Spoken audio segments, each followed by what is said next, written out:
The morning sun cast long shadows across the silver dome of Nexus Academy as Dr. Amanda Foster walked through the main corridor.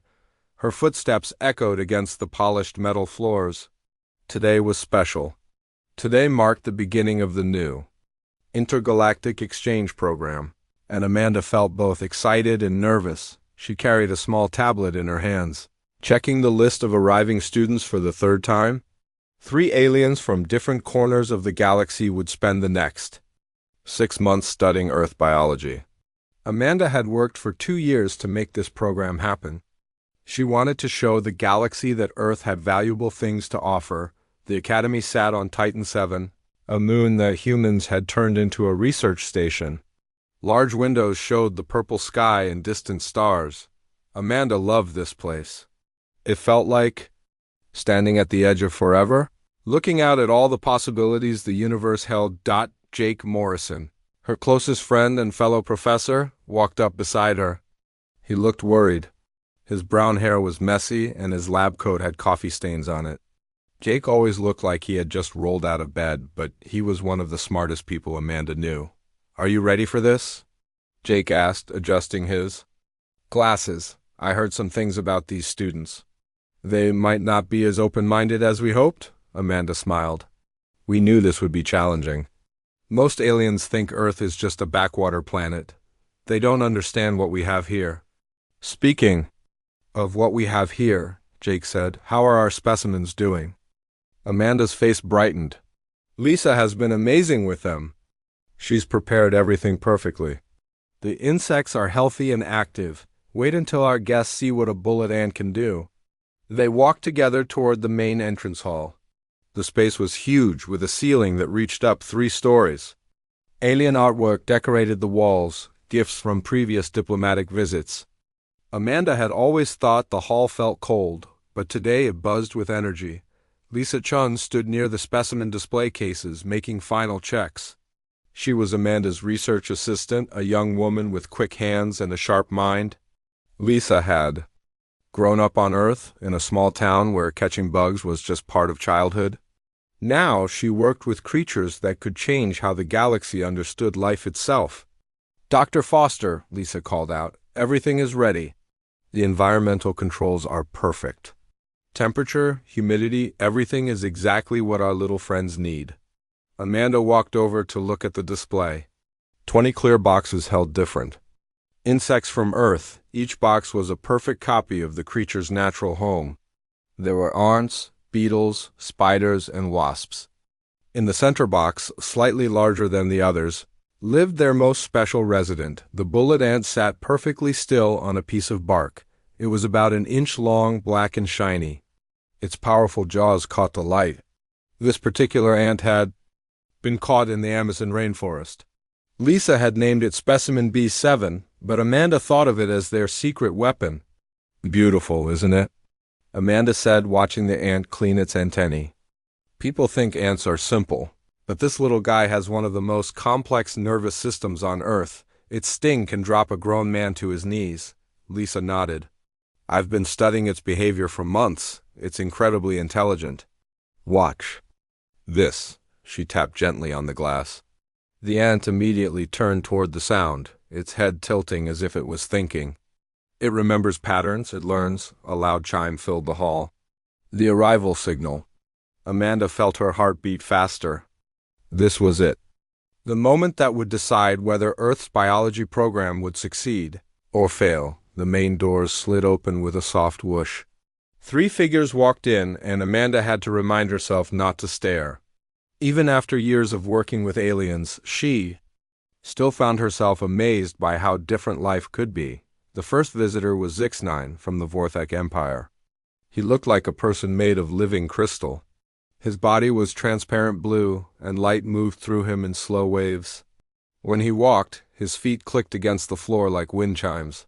The Vorthak were known across the galaxy for their advanced technology and their pride. Behind him came Keela from the Hydron Collective. She moved with the fluid grace of someone who had spent her life underwater. Her skin was pale green and seemed to shimmer. Gills opened and closed along her neck, and her large eyes reflected the light like mirrors. The Hydron were peaceful. people, but they thought they were better than everyone else. The third visitor made Amanda's skin tingle. Nexus was from the Photonic Alliance, a being made of pure energy. He had chosen to appear as a tall, thin figure wrapped in light. His face was hard to look at directly, like staring at a bright bulb. The Photonic Alliance controlled some of the most powerful technology in the galaxy. "Welcome to Nexus Academy," Amanda said, stepping forward. "I'm Dr. Amanda Foster, and this is Professor Jake Morrison. We're excited to have you here." Zix9 spoke first. His voice sounded like crystal bells ringing. "Yes, we are here. We have traveled very far to see what Earth thinks is worth studying." He looked around the hall, and Amanda could tell he was not impressed. "We appreciate the opportunity," Keela said. Her voice was soft, but carried a tone that suggested she was doing Amanda a favor. "Though we must admit, we are curious about what a young planet like Earth could teach us." Nexus said nothing, but Amanda could feel his attention like heat from a fire. Energy beings were hard to read, but she sensed he was already bored. "Let me show you what we've prepared," Amanda said, leading them toward the specimen cases. "These are some of Earth's most fascinating creatures. Each one represents millions of years of evolution, of adaptation and survival." The three aliens followed her, but Amanda noticed they were not walking with enthusiasm. They moved like people who had to attend a boring meeting. "These are insects," Jake said, his voice full of pride. "They make up about half of all known species on Earth. They've survived ice ages, asteroid impacts, and dramatic climate changes. They're incredibly successful." Zix9 leaned closer to look at the displays. His crystal body caught the light from the cases, creating rainbow patterns on the walls. "These are very small," he said. "On my world, we have machines smaller than these that can build entire cities." "But these aren't machines," Amanda said. "They're alive. They think, they learn, they adapt. This spider here can solve puzzles. This bee can communicate the location of food sources to her sisters using dance." Keela moved to look at the aquatic insects. "Interesting," she said, but her tone suggested she found them anything but interesting. "On my world, we have creatures that can live in the deepest ocean trenches, in water so cold it should freeze solid. They can survive pressures that would crush your strongest metals." Amanda felt her enthusiasm starting to fade. These aliens were not here to learn. They were here to prove that Earth had nothing to offer. "And this," Lisa said, stepping up to the bullet ant's case, "is our most special specimen, the bullet ant. Its sting is considered one of the most painful experiences in the natural world." Nexus finally spoke. His voice was like electricity, humming through wires. "Pain is a primitive concept. Advanced species move beyond such basic responses. This creature represents an evolutionary dead end." The three aliens laughed. It was not a cruel laugh, but it was worse. It was the laugh of adults watching children play with toys. They thought Earth's creatures were cute but meaningless. Amanda felt her face grow hot. She had spent years preparing for this moment, and these aliens were treating her life's work like a joke, but she kept her voice calm and professional. "Perhaps you'll understand better once you see them in action," she sighed. The next morning started like any other at Nexus Academy. Alex Rodriguez walked through the biology lab, carrying his maintenance tools and a cup of coffee that had already gone cold. He was the newest intern at the academy, fresh out of college, and still nervous about working around alien technology. Alex had grown up on Mars Colony, where his parents worked in the mining stations. He was used to machines and computers, but the advanced systems at Nexus Academy were beyond anything he had seen before. Every day brought new challenges, and today he had to perform routine maintenance on the specimen containment units. Dr. Foster had left detailed instructions for him. The containment systems needed to be checked every week to make sure they were working perfectly. Each specimen lived in its own special environment, controlled by computers that monitored temperature, humidity, airflow, and dozens of other factors. Alex set down his tools and pulled up the maintenance checklist on his tablet. The alien students were supposed to arrive for their second day of classes soon, and he wanted to finish his work before they got there. Yesterday had been awkward enough, with all their comments about Earth's creatures being primitive and useless. The containment units hummed quietly in their special room. Each clear box glowed with soft light, creating perfect little worlds for the creatures inside. Alex started with the first unit, running diagnostic tests on the environmental controls. Everything looked normal. He moved from box to box, checking each system carefully. The spiders were active, spinning their webs. The beetles crawled around their small logs. The wasps cleaned their wings. Everything seemed peaceful and normal. When Alex reached the bullet ants container, he paused. Specimen B7 was standing near the glass, its black body reflecting the light. The ants seemed to be watching him, which made Alex feel uncomfortable. He had never liked bugs much, even though he knew they were important for science. Alex connected his diagnostic tool to the containment unit's control panel. Numbers and graphs appeared on his screen. Temperature was perfect. Humidity was perfect. Airflow was perfect. But something looked wrong with the power readings. The power fluctuated slightly, jumping up and down by small amounts. Alex frowned and ran the test again. The same thing happened. It was probably nothing serious, but Dr. Foster had told him to report any unusual readings, no matter how small. He decided to run a full system reset, which would fix most minor problems. Alex pressed the reset button and watched as the containment unit systems shut down for exactly 30 seconds before restarting. This was normal procedure, and he had done it dozens of times before, but today, something went wrong. As the power cycled off and on, a tiny surge ran through the electrical system. The surge was so small that the main computers did not even notice it. But it was enough to create a hairline crack in the specially treated glass of the bullet ants container. The crack was impossibly thin, barely visible even under bright light. Alex did not see it. His diagnostic equipment did not detect it. But the bullet ant noticed it immediately. Specimen B7 had been born in the Amazon rainforest, in a world where every crack in a tree, every gap between leaves, every tiny opening could mean the difference between life and death. The ant's senses were designed to find the smallest opportunities for escape or survival. The ant approached the crack and began to investigate. Its powerful jaws could chew through wood and leaves, but this crack was too small for that. Instead, the ant did something that showed just how intelligent it really was. It began to work its way into the crack, using its flexible body to squeeze through spaces that seemed impossible. Alex finished his maintenance checklist and packed up his tools. The diagnostic readings all looked normal now. The power surge had been too small to register on his equipment. He made a note in his report that everything was working perfectly, then headed to the cafeteria for breakfast. 30 minutes later, Dr. Foster arrived for her morning inspection.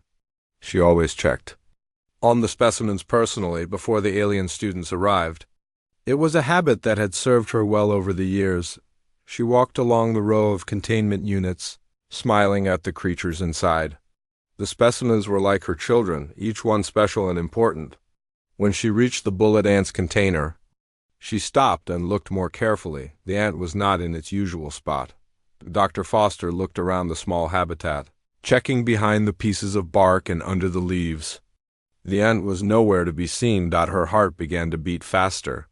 She checked the container's seal, looking for any signs of damage. At first, she saw nothing.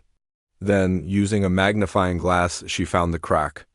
It was so small that she almost missed it, but it was definitely there. Dr. Foster immediately pressed the emergency alarm button. Red lights began flashing throughout the academy, and a calm voice spoke over the intercom system. Attention all personnel. We have a biological containment breach in Laboratory 7. This is not a drill. All non-essential personnel should report to safe areas immediately. Within minutes, the laboratory was filled with people. Jake Morrison arrived first, still wearing his pajamas under his lab coat. Lisa Chun ran in from the cafeteria, her breakfast only half finished. Alex Rodriguez appeared, looking confused and worried. What happened? Jake asked, slightly out of breath. Specimen B7 is missing, Dr. Foster said, pointing to the cracked container. It found a way out through this crack. We need to find it immediately. Commander Rick Hayes, the Academy's security chief, arrived with his team. He was a tall man, with gray hair and serious eyes. He had served in the Earth Defense Force for 20 years before taking this job, and he knew how to handle emergencies. "How dangerous is this creature?" Commander Hayes asked. "Very," Dr. Foster said. "The bullet ant has one of the most powerful stings in the animal kingdom. It's also highly intelligent and extremely good at hiding. If it feels threatened, it will defend itself." Commander Hayes nodded and began organizing his security team. "We'll start with the ventilation system. That's probably how it's moving around the station. We'll seal off sections and work our way through the entire facility." Just then the 3 alien students arrived. They had heard the alarm and come to see what was happening. Zix-9's crystal body sparkled with curiosity, while Keela's gills fluttered with what might have been excitement. Nexus hovered slightly above the ground, his energy form pulsing with interest. "What is all this noise about?" Zix-9 asked, his voice ringing like bells. Dr. Foster explained the situation. The alien students listened, but their expressions showed they were not impressed. "You are worried about one small insect?" Keela asked, her voice filled with disbelief. "Surely your security systems can handle such a tiny creature." "This is unnecessary panic," Nexus said, his energy form flickering. "One primitive life form cannot threaten an advanced facility like this." Commander Hayes looked at the aliens with frustration. "This is a serious situation. That creature could be anywhere in the station. It could hurt someone." Zix-9 laughed, a sound like wind chimes in a storm. "Hurt someone? Commander, we have traveled between stars. We have seen the most dangerous creatures in the galaxy. Your little Earthbug is nothing compared to what we have faced. My crystalline body structure makes me immune to any biological attack," Zix-9 continued.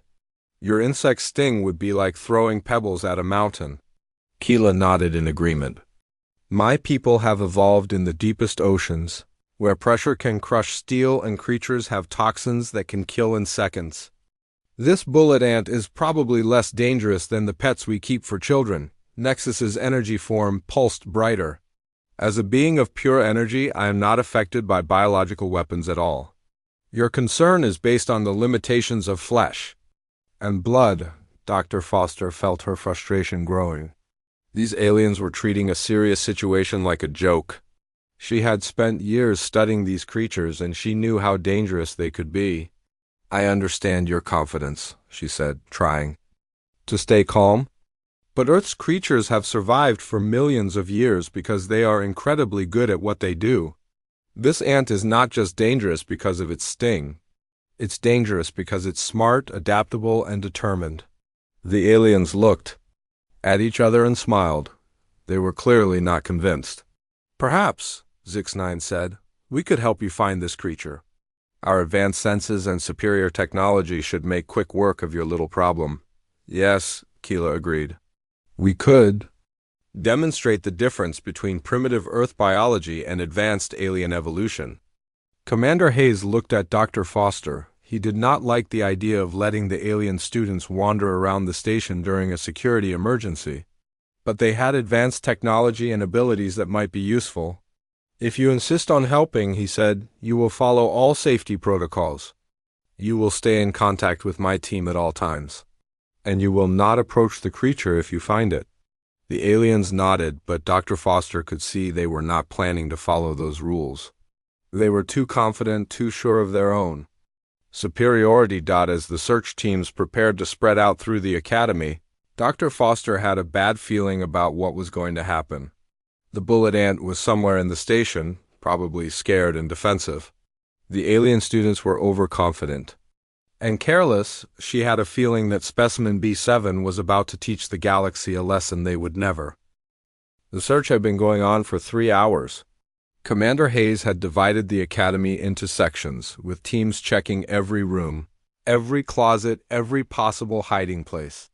The bullet ant seemed to have vanished completely. Dr. Foster stood in the command center, watching the search progress on multiple screens. Red dots showed where teams were searching. Green dots showed areas that had been cleared. But there was still no sign of specimen B7. Maybe it found a way outside, Lisa. Chun suggested. She had been helping coordinate the search teams, her voice hoarse from talking into the radio all morning. No, Dr. Foster said, shaking her head. The academy is completely sealed. The N is still here somewhere. It's just very good at hiding. Jake. Morrison walked over, carrying a cup of coffee for Dr. Foster. The alien students are getting impatient. They think we're overreacting to what they keep calling a minor problem. Dr. Foster took the coffee gratefully.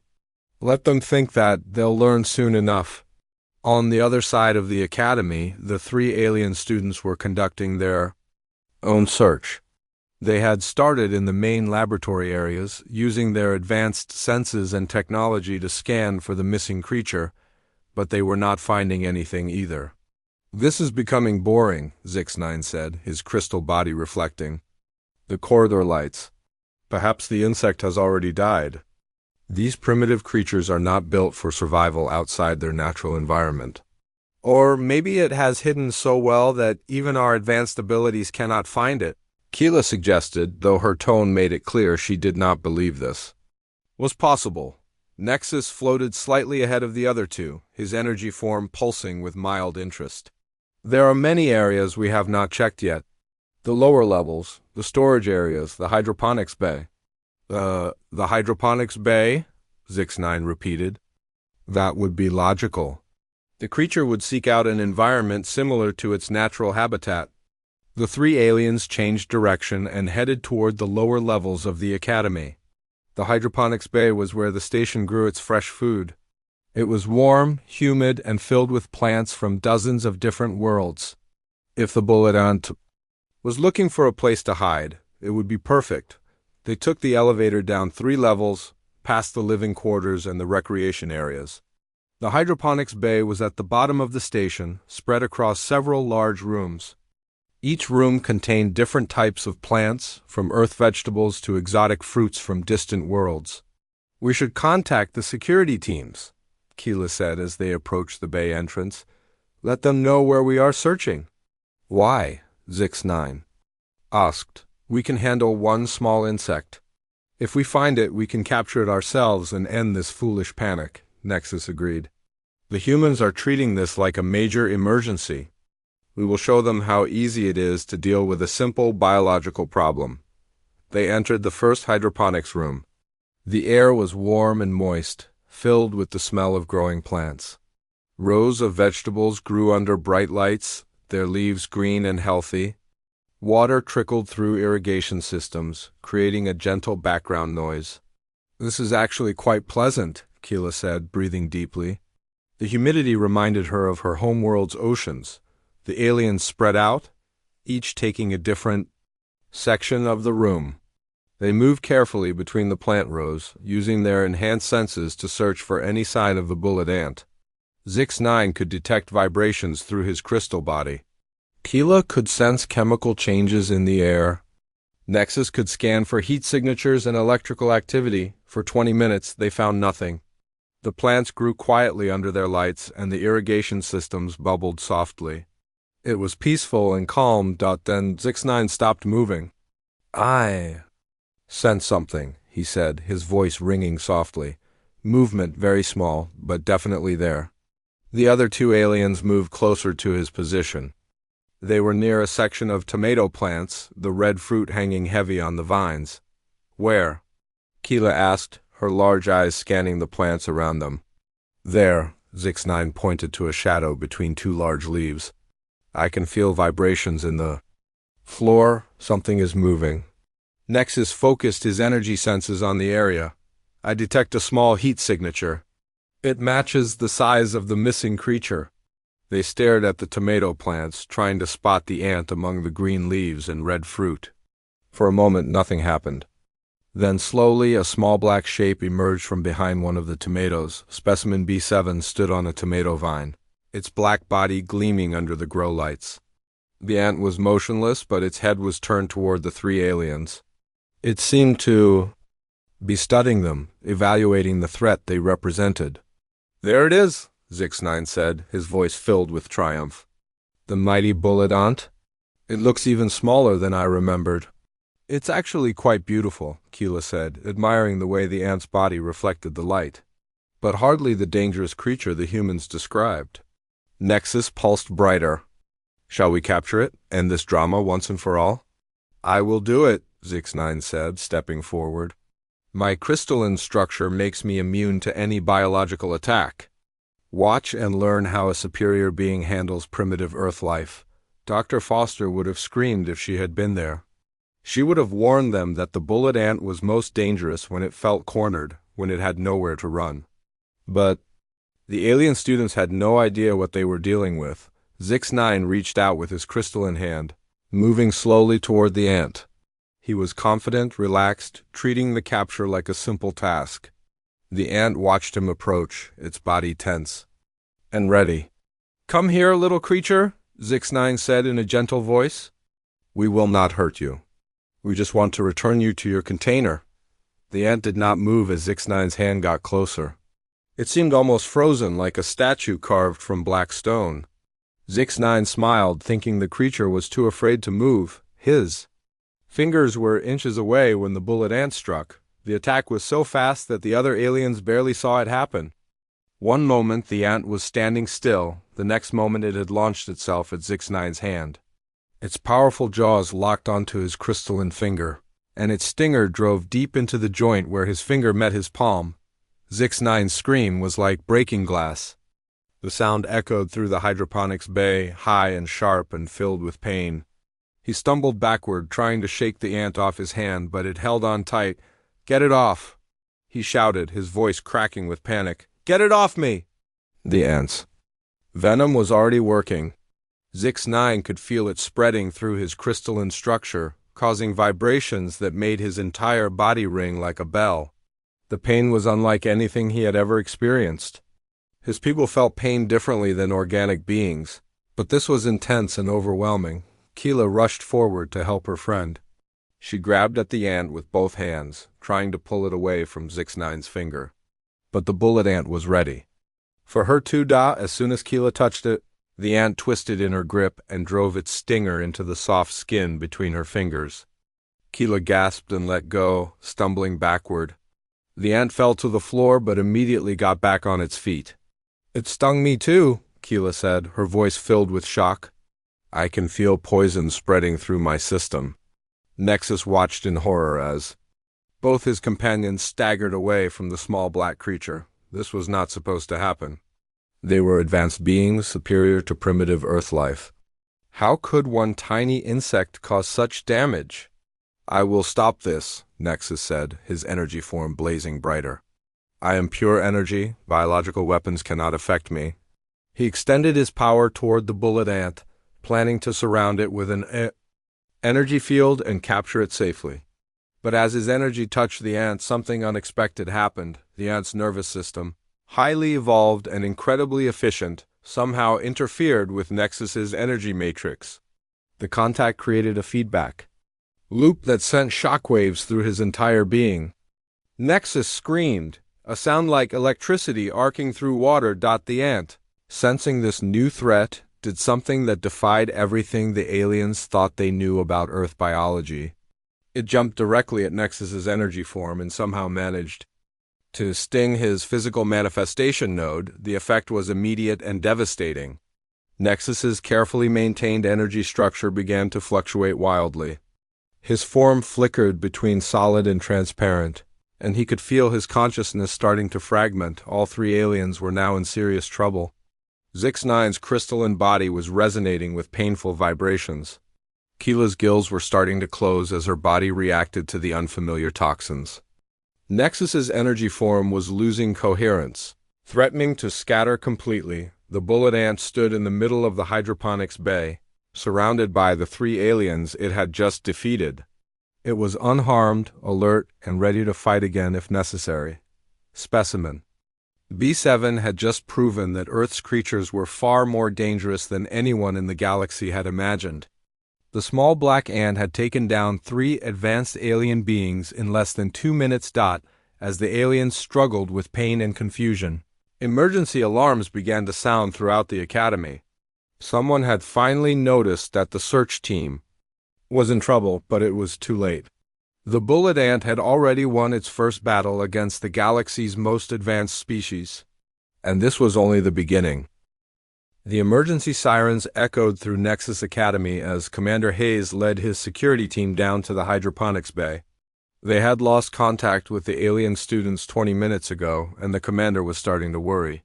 "Move fast, but stay alert," he told his team through the radio. "We don't know what we're going to find down there." When they reached the hydroponics bay, the scene was worse than anyone had expected. Zix-9 lay on the floor between the tomato plants, his crystal body flickering between cloudy. Strange vibrations ran through his structure, making sounds like wind through broken glass. Keela was sitting against the wall, gasping for air. Her gills were opening and closing rapidly, but they seemed to be struggling. Her pale green skin had turned darker, and her large eyes were unfocused. Nexus was the most frightening to see. His energy form kept changing shape, sometimes solid, sometimes just scattered light. He made no sound, but electricity seemed to be jumping randomly around his body. "Medical emergency in Hydroponics Bay 1, Commander Hayes spoke into his radio. "We need alien medical specialists down here immediately." Dr. Foster arrived with the medical team, her face pale with worry. She quickly examined the 3 aliens while the medical staff set up emergency equipment. "What happened here?" she asked Commander Hayes. "We found them like this." "The alien students must have encountered the bullet ant." Dr. Foster looked around. "The hydroponics bay. Where is specimen B7 now?" "We haven't found it yet. My team is still searching." Lisa Chun appeared at Dr. Foster's side, carrying a portable scanner. "Dr. Foster, I'm picking up unusual readings from all 3 aliens. Their biology is reacting to something we've never seen before." Dr. Foster took the scanner and studied the data. The readings were unlike anything in their medical databases. "The ant's venom is affecting each species differently, but it's working on all of them." "How is that possible?" Jake Morrison joined them, looking shocked at the condition of the alien students. "I thought Zix-9 said his crystal body made him immune to biological attacks." "Apparently he was wrong," Dr. Foster said grimly. "Very wrong." The medical teams worked quickly to stabilize the 3 aliens. Each species required different treatment, and the Academy's medical staff had to call specialists from across the galaxy.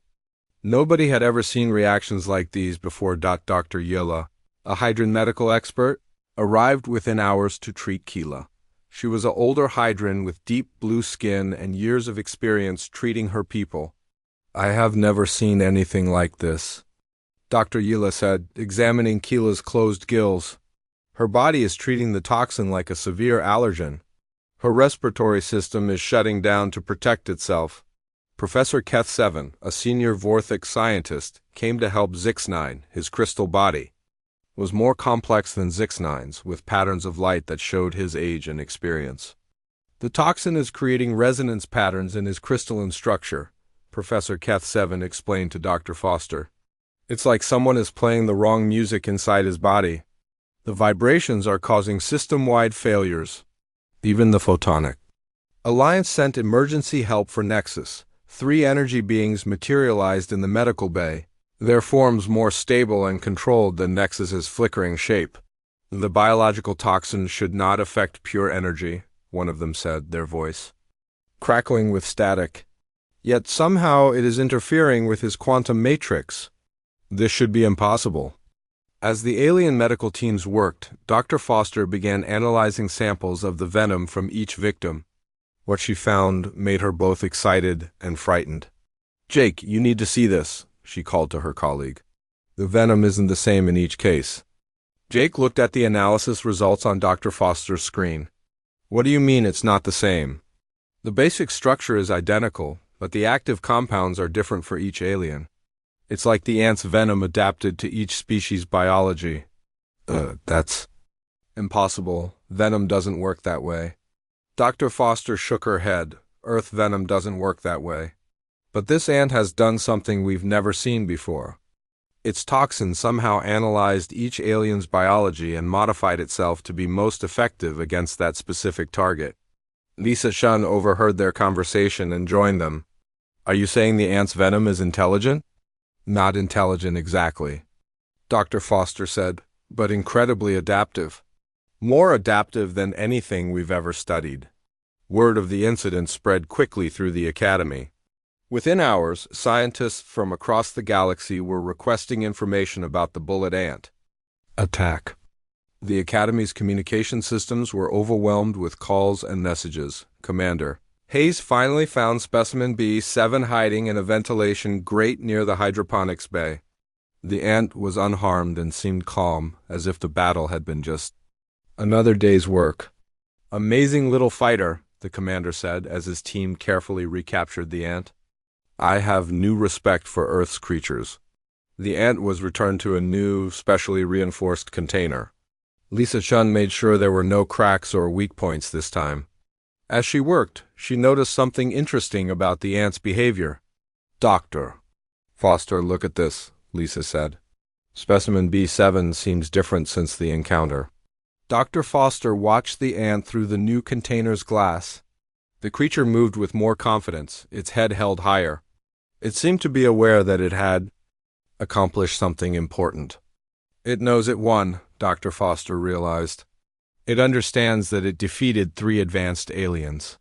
Over the next few days, as news of the incident spread, the Academy received visitors from across the galaxy. Scientists, military leaders, and government. Officials all wanted to study the creature that had taken down. Representatives of 3 major galactic civilizations. Dr. Rees, a senior researcher from the Galactic Science Council, arrived with a team of experts. She was a tall, thin alien with silver skin and 4 arms. Her species, the Zentari, were known for their analytical minds. We need to understand how this creature's venom works, Dr. Rees told Dr. Foster. If Earth has biological weapons this advanced, it changes everything we know about your planet. It's not a weapon, Dr. Foster protested. It's just a natural defense mechanism. A defense mechanism that can adapt to any alien biology, Dr. Rees replied. That makes it the most effective universal toxin we've ever encountered. Jake Morrison had been quiet during most of these discussions, but now he spoke up. Maybe we should be asking different questions. Instead of focusing on how dangerous our creatures are, maybe we should be asking why they're so adaptable. Dr. Foster nodded. Jake's right. Earth's environment has been incredibly challenging throughout history. Ice ages, asteroid impacts, massive climate changes. Our creatures have had to adapt or die for millions of years. You're suggesting that Earth's harsh conditions created superior life forms? Dr. Rees asked. I'm suggesting that survival on Earth requires abilities that most planets don't develop, Dr. Foster said. Our creatures aren't just tough. They're incredibly good at adapting to new threats. Lisa Chun was working with the aunt's new container when she made another discovery. Dr. Foster, you should see this. I've been monitoring Specimen B7's brain activity since the incident. Dr. Foster looked at the readouts Lisa showed her. The ant's neural patterns had changed since the encounter with the aliens. The creature's brain was more active, more complex. It's learning, Dr. Foster said with amazement. The ant's intelligence increased after the fight. It's not just adapting physically, it's adapting mentally. This discovery sent shockwaves through the scientific community. The idea that Earth creatures could evolve in real time, becoming smarter and more capable when faced with new challenges, was revolutionary. Professor Keth7 came to visit Specimen B7 personally. He stood before the container for a long time, his crystal body reflecting the light as he studied the small black ant. This creature defeated me and my student without effort, he said to Dr. Foster. My people have conquered dozens of star systems, but we were helpless against one Earth insect. It wasn't personal, Dr. Foster said gently. The ant was just defending itself. Perhaps, Professor Keth7 replied. But it has made me realize that we may have seriously underestimated your planet. Dr. Yila had a similar reaction when she visited. My people rule the deepest oceans on hundreds of worlds, she told Dr. Foster. We thought we had seen every form of aquatic life. But this ant's toxin worked on Keela's ocean-adapted biology as if it had studied our species for years. Even the Photonic Alliance representatives were impressed. Energy beings like us are supposed to be beyond biological threats, one of them said. Yet this creature found a way to affect pure energy. That should be scientifically impossible. As the alien students slowly recovered, their attitudes toward Earth began to change. Zix-9 was the first to speak about his experience. I was arrogant, he admitted to Dr. Foster. I thought superior technology made us superior beings. But that ant taught me that intelligence and adaptability matter more than advancement, Keela agreed. My people have always looked down on primitive biology, but there was nothing primitive about how that creature analyzed our weaknesses and exploited them. Nexus, his energy form finally stable again, had perhaps the most surprising reaction. I want to study Earth's creatures, he announced. If one ant can do this, imagine what we could learn from your other species. Dr. Foster smiled as she watched the three aliens, now humble. 6 months had passed since the bullet ant incident at Nexus Academy. The news had traveled across the galaxy, reaching every major civilization and scientific institution. What started as a small exchange program had become the most talked about event in galactic history. Dr. Amanda Foster stood in her new office, looking out at the stars through a massive window. Her office was 3 times larger than her old one, with equipment she had only dreamed about before. The Galactic Science Council had given her unlimited funding to study Earth's creatures, and universities from 20 different star systems were competing to hire her. Dr. Foster? Lisa Chun knocked on the door and entered. She wore a new uniform with the insignia of the Terran Biological Institute, the research organization that had been created specifically to study Earth life. The morning reports are ready. Lisa handed her a tablet filled with updates from around the galaxy. Scientists on Vorthak Prime were studying Earth spiders to understand their web-building intelligence. Hydran researchers were analyzing the behavior of aquatic insects from Earth's oceans. Even the Photonic Alliance had established a biological research division for the first time in their history. How is Specimen B7 today? Dr. Foster asked. Active and healthy, Lisa replied with a smile. He has visitors coming again this afternoon. 3 more research teams want to study his adaptive abilities. The bullet ant had become the most famous creature in the galaxy. Its container was now housed in a special research facility with security that rivaled military installations. Scientists traveled from across the known universe just to observe the small black ant that had changed everything, but Specimen B7 was no longer alone. Earth had sent hundreds of other creatures to research stations throughout the galaxy. Tardigrades were being studied for their ability to survive in space. Octopi were teaching alien scientists about problem-solving and intelligence. Honeybees were revolutionizing understanding of communication and cooperation. Jake Morrison walked into the office, carrying a stack of research papers. His hair was still messy, but now he wore expensive clothes and had assistants following him around. He had become one of the most sought-after experts on Earth biology in the galaxy. The latest reports from the field studies, Jake said, setting the papers on Dr. Foster's desk. You're not going to believe some of these results. Dr. Foster picked up the first paper. It was a study of Earth ants conducted by the Zentari Science Academy. They found that regular garden ants can solve mathematical problems that stump their computers. That's just the beginning, Jake said. Look at the report from the Crystalline University. They've been studying Earth beetles and they discovered that some species can process information faster than their quantum processors. Dr. Foster shook her head in amazement. Every week brought new discoveries about Earth's creatures. Abilities that scientists had thought were simple or primitive were turning out to be incredibly sophisticated. A chime sounded, indicating that someone was requesting entry. Come in, Dr. Foster called. The door opened, and 3 familiar figures entered. Zix-9, Keela, and Nexus had fully recovered from their encounter with the bullet ant. But they were very different from the arrogant students who had first arrived at the academy, Zix-9's Crystal Body now carried small decorations, symbols of respect for Earth biology. Keela wore jewelry made from materials found on Earth, and Nexus had modified his energy form to include patterns inspired by Earth insects. Dr. Foster, Zix9 said, his voice filled with respect. We wanted to give you our final reports before we return to our homeworlds. The three aliens had spent the past 6 months studying at the Terran Biological Institute. What had started as punishment for their injuries had become the most valuable education of their lives. I've read some of your preliminary work, Dr. Foster said. Your paper on crystalline biology versus adaptive organic systems is brilliant. Zix9, the Vorthic student's crystal body glowed with pride. I learned that advancement is not just about technology. Earth's creatures have achieved things my people never imagined possible. Keela stepped forward. My research on Earth's aquatic insects has changed how my people think about evolution. We always believed that stable environments produce superior life forms. But Earth's chaotic history created creatures that are far more capable than anything in our peaceful oceans. Nexus pulsed with gentle light. I have recommended that the Photonic Alliance establish permanent research partnerships with Earth.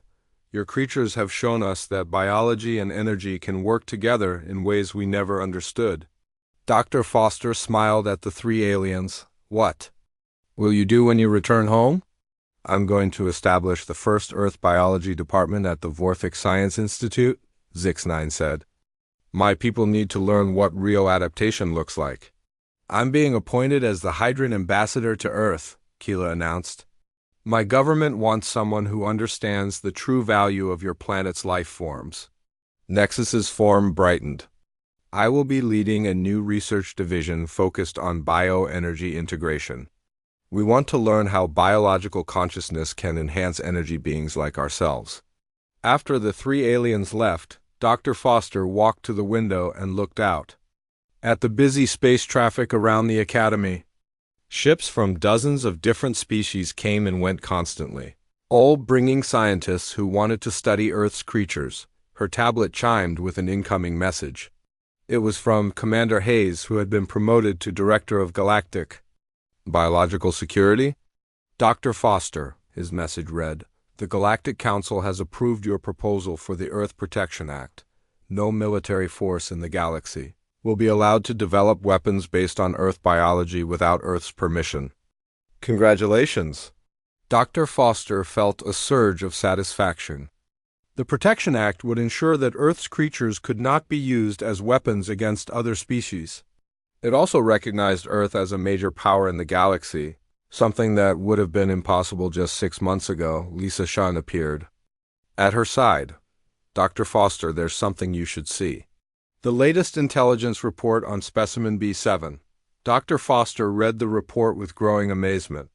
The bullet ant's intelligence had continued to increase over the past 6 months. It now solved puzzles faster than most sentient species, and its brain scans showed neural complexity that rivaled some of the galaxy's most advanced civilizations. It's still learning, Dr. Foster murmured. Still adapting. There's more, Lisa said. The report suggests that all of Earth's creatures have this adaptive ability to some degree. We've just never noticed it before because we've never challenged them properly. Dr. Foster thought about the implications. If Earth's creatures could continue to evolve and adapt in real time, they might become even more capable than they already were. The galaxy had no idea what Earth life might achieve in the future. A few days later, Dr. Foster received an invitation that surprised her. The Galactic Council wanted her to address the entire assembly, something that had never been offered to a representative from Earth. Before, she stood before delegates from over 300 different species in a chamber that stretched beyond her sight. The most powerful beings in the galaxy waited to hear what she had to say. 6 months ago, you thought Earth was a primitive planet with simple creatures, she began. One small ant changed that opinion forever. The chamber was completely silent. Dr. Foster could see alien faces of every imaginable type, all focused on her words. Earth's creatures have survived ice ages, asteroid impacts, and mass extinctions. They have adapted to every environment our planet could create. They are not just tough or dangerous. They are the most successful life forms the galaxy has ever seen. She paused, looking around the vast chamber. But more than that, they are still evolving, still adapting, still becoming something more than they were yesterday. The applause started slowly, from the human delegation, then spread throughout the chamber. Species that had never shown respect for Earth were now standing to honor its biological achievements. As Dr. Foster left the chamber, she thought about how much had changed. Earth was no longer seen as a backwater planet. It was now recognized as one of the most important worlds in the galaxy, home to life forms that could teach the universe new ways to survive and thrive. And it all started with one bullet ant that refused to be captured. Later that evening, Dr. Foster visited specimen B7 one last time before heading home to Earth. The ant was active, moving around its container with purpose and intelligence. "You did it," she told the ant softly. "You showed them what Earth life can do." The ant stopped moving and turned toward her voice. For a moment, Dr. Foster could swear that it understood what she was saying. Then it went back to its activities. Just another day in the life of the most famous insect in the galaxy. Dr. Foster smiled and walked away. Earth's creatures had finally received the respect they deserved. And this was only the beginning of what they could achieve.